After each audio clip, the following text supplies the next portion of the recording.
Today we're going to talk about how to never get a kidney stone. Then we're going to roll into 20 scientifically proven tips to never get a kidney stone. Now the question you might say is, what do I know about a kidney stone? What makes me an expert? Well, I had one. It was the most painful thing of my life. It was a rude awakening of a severe abdominal deep pain that felt like someone literally took a knife and stabbed me into the kidneys. I couldn't get any relief. I was like, honey, wake up. You got to take me to the emergency room. I'm dying. And she's like, can I wait till morning? I'm like, no, drive me now. So we go to the emergency room. They put me on morphine, put a catheter in. It was a nightmare, and I've never experienced that much pain in my life. Then 2 weeks later, I'm jogging. I come home. I have to use the bathroom. When I am urinating, I am literally peeing blood out. I'm freaking out. I'm like, what the heck is going on? Apparently that kidney stone had sharp edges and it was just tearing up and cutting up my kidney. Now, if you're at risk for a kidney stone or you had a kidney stone, you're going to be super glad that you watched this video. Because when you do a search online or watch all these videos, it's going to give you all of these solutions. It's going to tell you all these theories. But the question is, what is that one thing that is the most important thing to focus on? If you understand what that is, everything else will make sense. And I wish I would have known this when I had a kidney stone. I didn't even learn this until just a few weeks ago. So this is going to be super relevant information.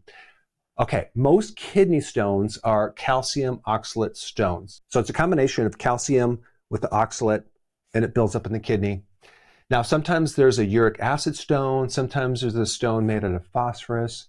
But it doesn't matter because the solution is going to be the same thing. It's going to be this thing right here. So when you do research on a kidney stone, they might talk about citrates or citric acid, like lemon juice, because that will help dissolve the calcium part. But you also have to realize that your body makes citrates. And a lot of people that have kidney stones go to the doctor, they do a urine test, and they find low citrates because your body apparently is not making them for some reason. We're going to explain why. Now, the next thing you'll hear is you have to drink a lot of fluids, like 2.5 liters of fluid a day. And why is that? Because if you're dehydrated, then what happens is you get this super concentrated calcium oxalate and then it forms a stone. But if you can keep the urine diluted enough, then you potentially won't ever develop this stone. So that's another thing that they recommend. And yes, that's important. But there's certain people that drink a lot of fluid that still get stones, okay? So it's important, but it's not the most important thing to focus on. Then we get number 3, oxalates. These are things in foods that can build up in the body and create arthritis. They can form with calcium to turn into a kidney stone. So they not only come from certain food, your body can make them as well. Now, most people had the microbe maybe when they were a kid, but then they got an antibiotic that killed that microbe that actually eats oxalates. So a lot of people no longer have that microbe to help eat oxalates, and that could be one of the reasons why they have higher levels of oxalates in the body. But the foods that are high in oxalates would be almonds, almond flour, spinach for sure, chocolate, kiwi, beets, Swiss chard, and other nuts and beans. So if you go to a kidney specialist that deals with kidney stones, they'll have a little brochure and they'll say, avoid foods high in oxalates. Number 4, vitamin K2. Vitamin K2 helps keep the calcium out of the soft tissues, out of the joints, out of the arteries. And there is some data that shows that it may help prevent calcium from accumulating in the kidney and other tissues, but there's not a lot of data, and they don't really know if it's specifically going to help remove calcium from the kidney, but there is a little bit of data that talks about vitamin K2 keeping the calcium in the bone and in the teeth.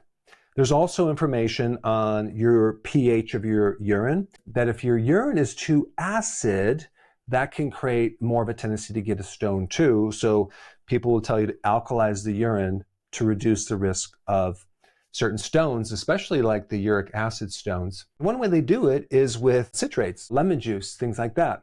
But then we get to this topic of vitamin D, which makes things extremely interesting because really the only toxic effect of vitamin D when you take large amounts is kidney stones. So what's going on with that? Is it the high vitamin D that's causing kidney stones in the general population? Well, when you understand what this is, this will make a lot of sense. This particular thing has a super strong binding capacity for oxalates. In other words, it will combine to oxalates way more than calcium will bind to oxalates. And then when this does connect to oxalates, it doesn't really form a stone. Let me give you another powerful clue. It's a cofactor for vitamin D. That means it's a helper. It's an essential thing that allows vitamin D to work. And if that particular thing is deficient in your body, vitamin D is not going to work that well. So you might absorb calcium in the intestines and into the blood, but that's where it stops. It doesn't then go that next step into the bone or the teeth. So then it builds up in the blood and it trickles off into the kidney. And this is the perfect storm for a kidney stone, all because you're deficient in this thing right here. And this also explains when someone has a large amount of vitamin D and they don't take this thing right here, which I'm going to explain shortly, what happens is they get a massive buildup of calcium that only goes halfway. It never ends up in the bone or the teeth. And on top of that, this controls calcium inside your cells. There is a lot of different health conditions that involve calcium building up inside the energy factory, the mitochondria, different cells that end up causing damage to the cells, and that leads to heart attacks and things like that. There's even medications that are called calcium channel blockers to help lower blood pressure. This thing is a natural calcium channel blocker, okay? Not just with kidney stones, but for a lot of other issues. All right, the next thing is phosphorus. I'm not going to get too into the woods with phosphorus, but all you need to know is there is a certain type of phosphorus stone that can develop. Well, guess what? If you have enough of this thing right here, you will not develop a stone out of phosphorus. And then the next thing is if you have enough of this, you also will increase your citrates in your urine, the very thing that keeps this calcium dissolved and prevents the connection with oxalates. This particular thing also increases the pH, makes it more alkaline to prevent a uric acid stone. It's also antispasmodic. Now, think about this. When I got the kidney stone, it was like there was a Charlie horse in my kidney. I wish I had this, which is the antidote to anything going in a spasm. And it also has an anti-crystallization effect. So in other words, it prevents the stone from developing sharp edges.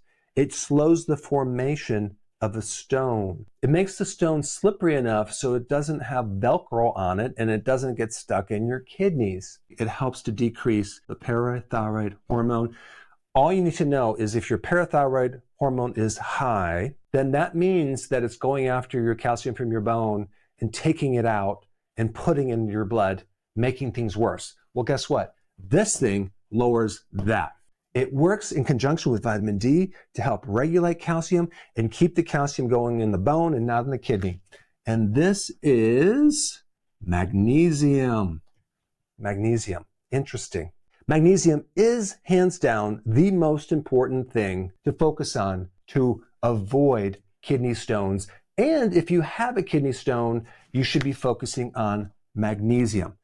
Now we're going to get into what to do to never have kidney stones. You can also use this if you have a kidney stone to help you dissolve the kidney stone, but we're going to talk about 20 scientifically proven tips.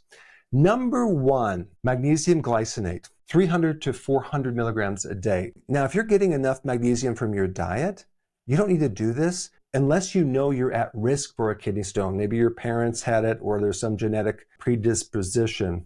But the glycinate part, which is glycine connected to magnesium, is really good for sleeping, but it's also good to increase glutathione, which is an antioxidant that can actually help your kidneys. So this is why I recommend magnesium glycinate with lemon water, okay, on a regular basis. So the combination of these two together are going to be really good. And you can even get this in a dissolvable powder form as well. Now, one thing you might want to think about with lemon water is just put it in mineral water. Why? Because mineral water is a good source of magnesium. So that could be very helpful. Number three, leafy greens. The chlorophyll, the green stuff in leafy greens, has a root of magnesium. Avocados are high in magnesium. Pumpkin seeds have a good amount of magnesium. But a lot of times when you're looking at your foods and calculating how much magnesium you're getting, it's not as much as you might think. You might have to increase it to create a therapeutic dosage. Number 5, should you lower your oxalates in food? Yes, they're in spinach, almonds, almond flour, chocolate. But what's interesting, these other foods, these things right here, spinach, almonds, and chocolate, are also super high in magnesium. And magnesium will bind with the oxalates. It's almost like nature has provided the antidote to the poison or the toxin. I'm not 100% convinced that you're going to get a kidney stone from spinach, almonds, or chocolate because it's high in the antidote. But just to be sure, maybe you do want to lower them. All right, number 6, I did mention phosphorus.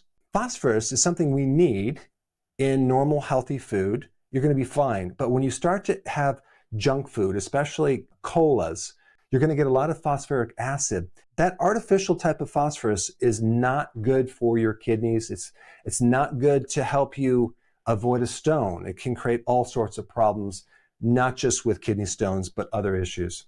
So for that reason, I would just avoid junk food and cola, right? Number 7, if you ever take vitamin D, also take magnesium. Or if you buy a vitamin D supplement, make sure it just has magnesium in it. As long as you have enough of the cofactors, magnesium, vitamin K2, zinc, it is going to help protect you against this calcium overload in the body. All right, number 8, avoid calcium carbonate. Literally on all of the big brand multivitamin minerals, the first ingredient is this limestone calcium carbonate. You don't want to load up your body with a lot of calcium. It potentially could trigger a kidney stone.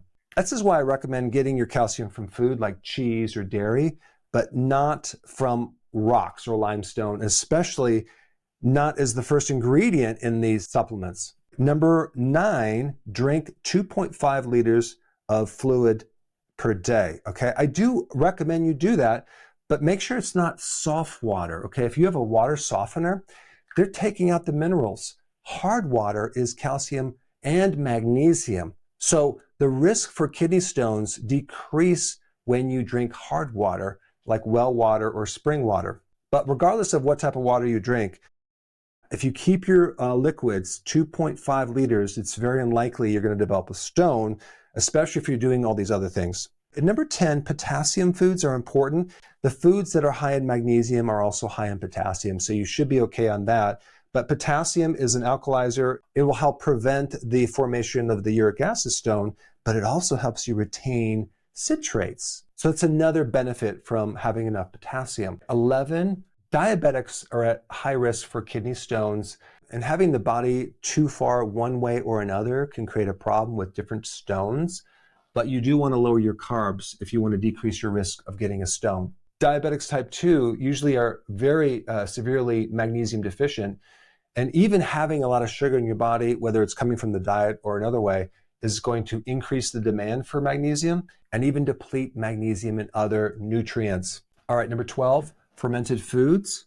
That may help you reseed the gut microbiome with that microbe that can help eat oxalates, potentially. But there is some interesting research on consuming fermented foods or probiotics and decreasing your risk for kidney stones. And number 13, avoid high fructose corn syrup. You just want to avoid all junk food because that can increase your risk for uric acid stones. Number 14 is decreasing alcohol. Alcohol also puts a lot of stress on the kidney and the liver, creating a potential for getting a stone. And then number 15, make sure you have enough hydrochloric acid in your stomach, because as we get older, we lose the stomach acid. And that means we can't absorb minerals like we used to, like magnesium.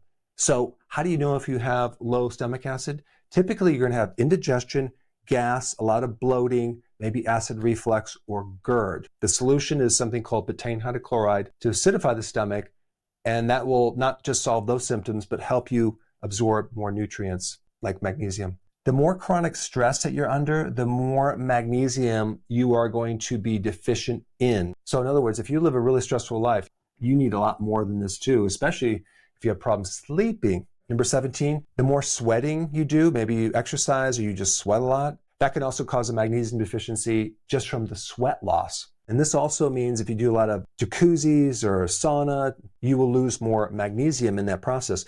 And then if you overtrain, if you do a lot of heavy lifting or a lot of exercise or marathons, in order to make energy, you need magnesium to make this thing called ATP. So the demand for magnesium is super high for an athlete, or especially if someone's overtraining. You need more magnesium to run those little motors. And then there's also medications that deplete magnesium. Diuretics are a big one, antibiotics, steroids, birth control pills.